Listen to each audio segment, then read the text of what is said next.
북경이 굉장히 큰 도시인데 이쪽 북쪽하고 서남쪽 이쪽은 산맥이 있고 이쪽은 바레만이고 바레만. 여기는 다 분지 지역. 하천이 이 산맥에서 흘러나온 하천이 이를 지나서 바다로 들어가 분지 지역이고 굉장히 넓은 지역. 이쪽에 연산산맥, 뭐 대항산맥, 이렇게 산맥이 있는데 북경 가서 만리장성 보신 곳이 이쪽 빠다리, 팔달령 여기 기본적으로 가시지 않습니까? 그리고 하기 전에 거영관이라고 하는 그 만리장성 관문이 있고, 그래서 이쪽은 주로 북쪽으로 들어오는 협곡들이라서 관문, 만리장성이 있고 이쪽은 도시가 형성되어 있고 여기는 이제 구석기 이후로 사람들이 살긴 좋은 곳이니까 도시가 형성된 그런 곳이고 대체로 이 남쪽으로는 화북평양도 화백평양 이쪽이 하북성인데 이쪽 화북평원이 있고 그리고 이쪽 바다 쪽은 경제지구고 그렇습니다. 그냥 뭐 한번 이렇게 따져보면 감이 오지 않습니까? 면적이 16,400제곱킬로미터고 서울이 한 600제곱미터 정도. 서울의 27배입니다. 다층 비교하면 베이징 시의 면적이 인구가 2,180만 명. 그런데 다 중심에 모여 살죠. 그래서 북경 중심은 굉장히 혼잡스럽고 2000년대 초반까지도 베이징 한번 갔다 오면 우리나라가 그렇게 아름다워 보일 수가 없는 게 먼지 공해에 뭐 어마어마했습니다. 그런데 2008년에 올림픽 하면서 공기가 확 좋아졌어요. 택시도 우리나라 소나타 택시가 다 들어가고 환경 오염을 제거하고 그래서 지금은 가도 살만합니다. 근데 황사 오고 이럴 때 모래먼지가 올 때만 좀 심한데 지금은 많이 좋아졌습니다. 근데 원나라, 명나라, 청나라의 수도가 있었고 그 나머지 시기 원대 이전에는 변방이거나 부수도거나 이런 정도고 원나라, 명나라, 청나라 때부터가 베이징이 이제 정치 경제 중심지가 되고 지금도 정치 경제 중심지. 근데 여기도 좁답니다. 좁아서 지금 우리는 이사를 가면 아무데나 막 살 수 있는데 중국은 안 그렇습니다. 베이징에 들어가려면 허가를 받아야 돼요. 베이징에 들어가 이사를 살면 뭔가 잘한 사람이거나 권력 있는 사람. 그쪽 교수가 돼서 가던가. 선양 이 심양 촌놈이 베이징에 입성했다 그러면 우리처럼 과거 급제한 정도 돼요. 지금도 그렇습니다. 그렇게 통계를 해도 인구가 너무 많은 거예요. 베이징에 사는 게. 그래서 최근에는 이 텐진하고 이 하북성 북부를 엮어서 뭐 이렇게 징진지, 베이징, 텐진, 그러니까 허베이에 있는 도시 이름인데 징진지라고 하는 걸 2014년부터 했다고 합니다.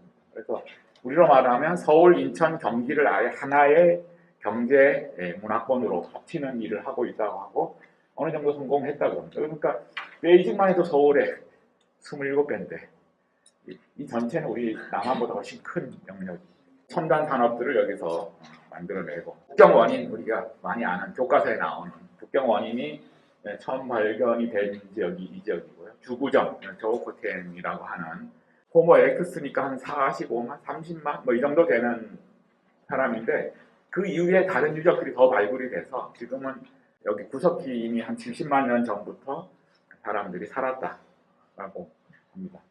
주구정 외에도 뭐 동후림, 상자허 이런 유적들이 최근에 조사가 됐다고.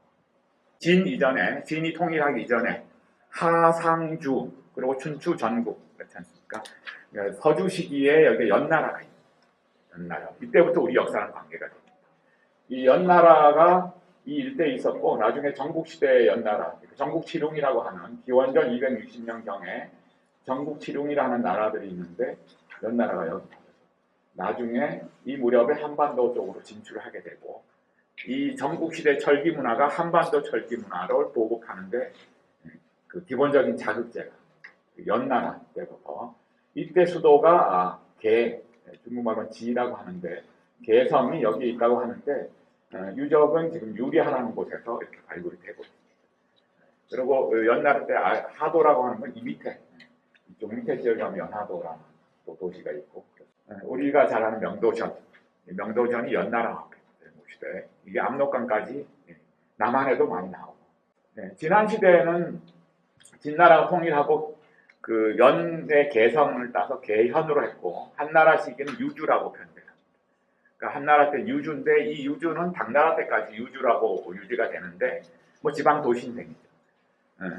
그런데 이 베이징이 유주의 중심지였는데 고구려가 유주를 차지했는지 마는지 하는 얘기가 나오는 게 요 시기입니다.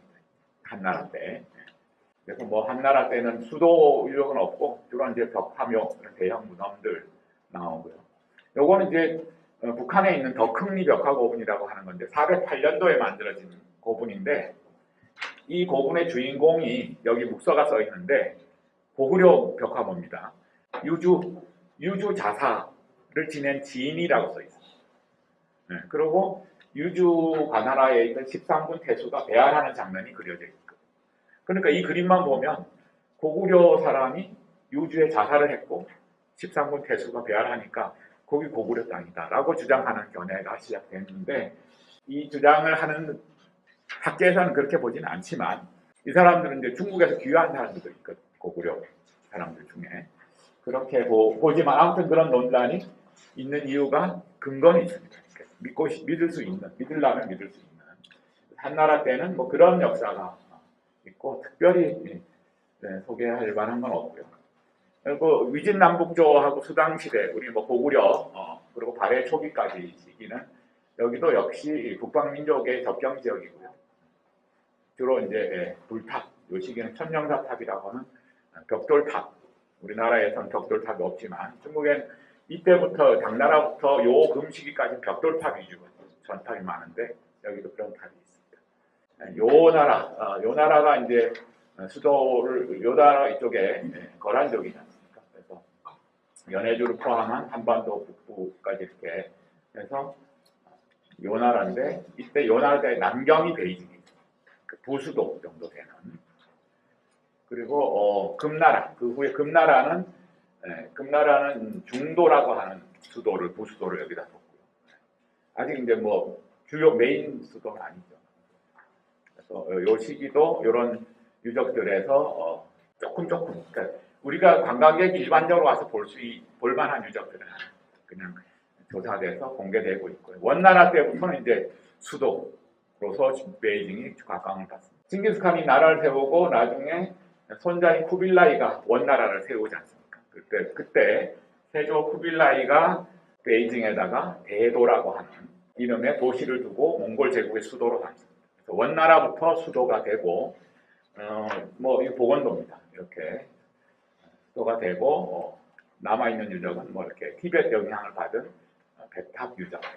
그리고 명나라 때 이제 영락제 때 여기를 수도를 주는데 이때 자금성이 건축.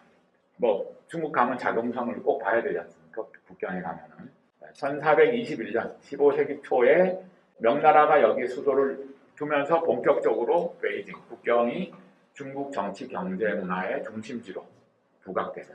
아마 다음 이제 강의들에서는 남쪽에 있는 왕조들이 중심이 나올 텐데 여기보다 거기에 비한 북경은 이렇게 거칠고 크고 이렇기만 하고 아기자기한 맛은 없습니다. 그래서 재미가 별로 없지만 이제 다음 시간부터는 재미있으실 거예요. 여기 자금성 그리고 천단, 하늘의 제사를 지내는 곳. 중국은 우리도 원구도 아닌가 있지 않습니까? 하늘의 제사 지내는 곳인데 기본적으로 천원 지방, 하늘은 둥글고 땅은 네모나다고 해서 밑에는 네모난 건물이고 위에는 둥글게 짓는 천단인데 여기 이때부터 이제 그런 게 있고 이때 성곽도 음친의 성곽도 명나라 되게 많고 뭐 주로 가는 데가 거영관 아니면 바다길 영대 만리장성들을 보실 수 있습니다. 청나라 때는 만주족이 처음에 나라를 세우고 처음에는 이제 심양 쪽에 심양에 그 수도를 뒀다가 이제 일로 옮기죠. 베이징으로 옮겨서 여기가 중심이 되는데 그때 자금성이 여전히 지금 남아있는 자금성이 청나라 때 활용이 됐고 정문이 천안 이때는 좀 다르게 불렸지만 그리고 이제 뭐 이화원, 원명원, 웅화궁은 잘 안 가시지만 이화원하고 자금성은 북경 가면 꼭 천안문 근처에서 꼭 보시고 원명원은 이 별궁인데 호수도 있는 큰 정원. 천안문 광장 지금 가기 어렵습니다. 제가 작년에도 뭐 다른 일 때문에 학생들 데려갔다가 들어갈 수가 없습니다. 통제가 심하고요. 다 막은 엊그제 광화문에 BTS 공연 거의 그 수준입니다. 평소에도 모이지 못하게 합니다. 국가 행사가 이루어지는 곳이기도 한데 그렇습니다. 원래는 승천문이라고 했습니다. 명나라 영락제 때 광장에 들어간 첫 번째 문이잖아요. 우리 광화문 같은 그런 문인데 그 망루에 올라서는 게 이제 정치적인 권력의 상징입니다. 칙령을 발표하거나 의례 장소로 천안문을 썼고, 그러고 이제 49년 중화인민공화국, 현재 중국이죠. 중화인민공화국이 수립될 때 또 그 성립을 선언한 장소가 여기. 김일성 주석하고 모택동, 마오쩌둥도 여기 58년인가 찍힌 사진. 천안문 광장에 섰고요. 박근혜 대통령하고 시진핑 주석도 저기 섰죠. 최근에는 푸틴하고 김정은 국방위원장도 저기서. 그러니까 지금은 이제 정치적인 상징이 됐고, 그 오래전에 천안문 사태라고 해서 여기서 시위가 한번 크게 일어나지 않습니까? 그래서 거기 상징성이 있는 것이죠. 국가 상징이고 국가의 권력을 상징하기도 하고. 작년에 갔는데 그 옆에 국가박물관을 새로 잘 지어놨습니다. 이 박물관 들어가는데 1시간 걸렸어요. 그리고 들어가서 전시실 입구 여기 통과하는데 30분 걸렸어요. 결국은 2시간 있다 나왔습니다. 2시간 만에 들어가서 사진 몇 장 찍고 나왔습니다. 다음을 기약하며. 그래서 저희 학생들은 그 다음에 개별적으로 가서 하루 종일 걸려서 보긴 봐야 됩니다. 그 한 10여 년 전부터 있는데 10여 년 전만 해도 우리가 중국에 가면 박물관에 유물이 워낙 좋은 게 많지 않습니까? 그건 부럽습니다. 고고학자로서. 아, 이렇게 많은 유물이 있나 막 부러워요. 유물도 좋고. 그런데 그러면서 지기 싫어가지고 속으로. 아, 이놈들 유물은 좋은데 전시를 못하네. 이 유물과 전시를 이만희밖에 못하나 이러고 이제 힘을 봤는데 한 10년 전부터는 그것도 전시도 잘하고요. 박물관도 의리하게 짓고 성급 박물관, 요념성, 길림성, 용강성 다 성급 박물관이 있는데 우리 국립박물관만 합니다. 그런데 한 10년 전부터는 그 수준이 아니고 중국인 관람객이 젊은 부부가 어린아이 손잡고 오는 관람객이 대부분 어디 가도 미어터집니다. 줄을 서야 됩니다. 중국의 박물관 사랑이 어마어마합니다. 그리고 그냥 가서 보는 게 아니고 안내원을 불러서 해설을 들으면서 다닙니다. 이 다 중국 사람들. 우리도 쾌대헌 때문에 여러분 국중박이 뭔지 아시죠? 그거 어떻게 아세요?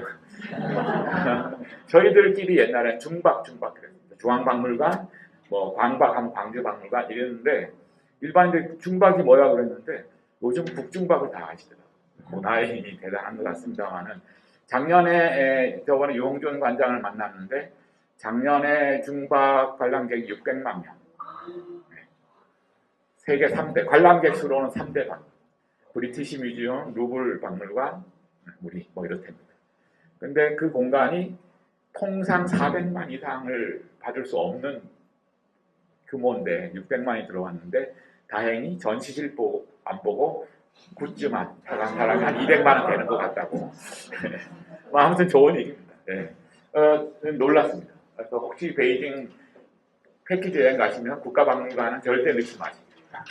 네, 시간만. 천안문 광장 보시고 자금성 보시고 그리고 저게 국가박물관이구나. 이렇게 보시면 놀라운 일이었습니다.